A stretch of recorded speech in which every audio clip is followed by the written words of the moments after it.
Hello friends, Tally Prime की series में आपका स्वागत है। पिछले सेशन में हमने देखा किस प्रकार से हमने एक उधार परचेज वाली एंट्री की ट्रांजैक्शन की थी। इस सेशन में बात करते हैं किस प्रकार से अगर हम कोई परचेज कैश करते हैं तो उसको किस प्रकार से टेली प्राइम में रिकॉर्ड करेंगे। तो नेक्स्ट जो हमारी एंट्री है सेम डेट को है, 1/4 को है। हमने 8,000 रुपये की परचेज़ की है, लेकिन ये परचेज कैश है। तो आइए देखते हैं इस एंट्री को किस प्रकार से हम टेली प्राइम में करेंगे। तो जैसे मैंने पहले बताया था कि लास्ट वाउचर जो हमने यूज़ किया होता है वो पहले से ही ओपन हो जाता है। इसके साथ साथ यदि आप देखेंगे तो यहाँ ऑटो नंबरिंग ऑन है। परचेज़ के बाद यहाँ पे नंबर 3 वाउचर है, तो मेरा ये तीसरा वाउचर एंटर करने वाला है। बाकी इन्फॉर्मेशन आपको वैसे ही डालनी है जैसे बाकी इन्फॉर्मेशन पिछले वाउचर में डाली गई है, जैसे सप्लायर का इनवॉइस नंबर, पार्टी का नाम, पर्टिकुलर्स इत्यादि। और इधर से यदि आप डेट चेंज करना चाहें तो डेट। लेकिन अभी मेरा जो वाउचर है सेम डेट पे है, और लेकिन एक फ़र्क ये है कि इस बार कैश परचेज़ है।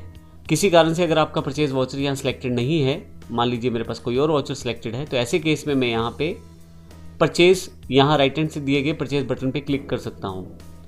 मैंने यहाँ परचेज वाउचर को क्लिक कर दिया है, तो आप देखेंगे मेरे पास यहाँ पे परचेज वाउचर सेलेक्ट हो गया है, जो कि तीसरा वाउचर है मेरा इस पूरी टेली प्राइम में। अब यहाँ सप्लायर इनवॉइस नंबर पे यहाँ पे मैं जो भी सप्लायर का इनवॉइस नंबर है उसकी एंट्री कर सकता हूँ। तो यहाँ मैं सिंपल अपने रेफरेंस के लिए अभी कैश 001 परचेज लिख देता हूँ। फिर से एंटर, नीचे की तरफ आप डेट आ जाएगा आपके पास, पार्टी का नाम। अब यहाँ पे आपके पास जो अकाउंट है वो कैश है, क्योंकि मैंने यहाँ कैश परचेज किया है। उसके पश्चात आप पार्टी डिटेल्स, यानी कि किस सप्लायर से आपने परचेज़ किया है सामान, उसकी जानकारी आप दे सकते हैं।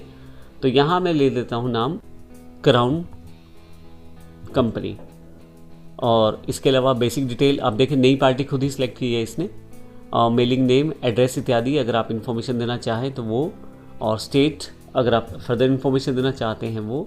फाइनली आपके पास यहाँ पे फिर से एंट्री अवेलेबल है। यहाँ से मैं परचेज़ की एंट्री करना चाहता हूँ, क्योंकि ये भी लोकल परचेज़ है। तो यहाँ जो अमाउंट है वो मैं डालना चाहूँगा। यहाँ से मेरी गुड्स की वैल्यू 8,000 रुपये है जो मैंने परचेज़ की हैं, तो यहाँ 8,000 रुपये एंटर कर देता हूँ। यहाँ से मैं, मेरे गुड्स की वैल्यू 8,000 रुपये है, तो यहाँ 8,000 एंटर कर देता हूँ। फिर से एंटर, और फाइनली नीचे आते हुए यहाँ से मैं नरेशन एंटर करूँगा। फिर से एंटर, और अगर आप यहाँ एक्सेप्ट कर दें तो आपका ये बिल एंटर हो जाएगा। लेकिन इसके साथ साथ मैं एक इन्फॉर्मेशन और यहाँ पे पास करना चाहता हूँ। वो है जब मैं अपने प्रोडक्ट को लेना चाहता हूँ तो वो डिटेल्स मैं सेव करना चाहता हूँ, एक्स्ट्रा डिटेल्स, जो कि उसकी चाहे इंपोर्ट डिटेल्स हो, चाहे उसके ऑर्डर डिटेल्स हो, बेसिक डिटेल्स उसकी मैं कैप्चर करना चाहता हूं। तो उसके लिए आप कैसे कर सकते हैं, तो आइए वो भी देखते हैं। अभी मैं इसे नो कर देता हूं और कॉन्फ़िगर पे चला जाता हूं। यहाँ से मैं, यहाँ पे कॉन्फ़िगर पे आप देखेंगे बहुत सारे ऑप्शंस आपके पास अवेलेबल हैं। यहाँ शो मोर कॉन्फ़िगरेशन आपके पास पहले येस होना चाहिए, अगर यहाँ नो रहेगा तो काफ़ी सारी ऑप्शन आपके पास कम आएंगी। तो यहाँ पे मैं शो मोर कॉन्फ़िगरेशन में यहाँ पे येस कर देता हूँ, ताकि मेरे पास सारे ऑप्शन यहाँ दिखाई दें। इसके बाद मेरे पास जो नीचे की तरफ एक ऑप्शन है, यहाँ से provide receipt, order and import details. अगर मैं इसे येस कर देता हूँ तो मैं यहाँ पे ऑर्डर डिटेल्स या इंपोर्ट डिटेल्स की इन्फॉर्मेशन को सेव कर सकता हूँ एंट्री करते हुए। तो यहाँ पे आके मैं इसे येस कर देता हूँ, और ऑर्डर डिटेल्स एक्सेप्ट करना चाहते हैं तो वो, और अगर इंपोर्ट डिटेल्स हैं तो उसके लिए भी येस कर सकते हैं आप। मैं केवल ऑर्डर डिटेल्स के लिए येस करता हूँ, आपको डिफरेंस क्लियर हो जाएगा। मैं एंटर करते करते नीचे आता हूँ और फाइनली मैं इसे सेट कर देता हूँ। बाकी सारी एंट्री सेम होने वाली है। मैं नीचे एंटर करते हुए आ रहा हूँ। यहाँ से आप देखेंगे, यहाँ पर रिसीप्ट डिटेल्स इन्फॉर्मेशन है आपके पास। अब किस तरह से अपना जो माल प्राप्त करना चाहते हैं, और अगर आपने रिसीप्ट नोट आपको कोई प्राप्त हुआ है तो उसकी इन्फॉर्मेशन आप यहाँ फिल कर दें।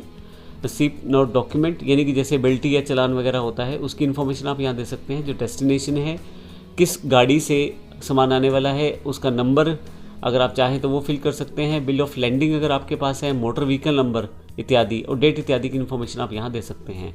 ऑर्डर डिटेल्स में भी आप अगर टर्म्स ऑफ पेमेंट कुछ इन्फॉर्मेशन डिसाइडेड है तो वो दे सकते हैं। Other reference, terms of delivery अगर कुछ हैं तो वो भी आप यहाँ स्पेसिफाई कर सकते हैं। मेरे पास एक खाली है, मैं खाली कर देता हूँ यहाँ पे।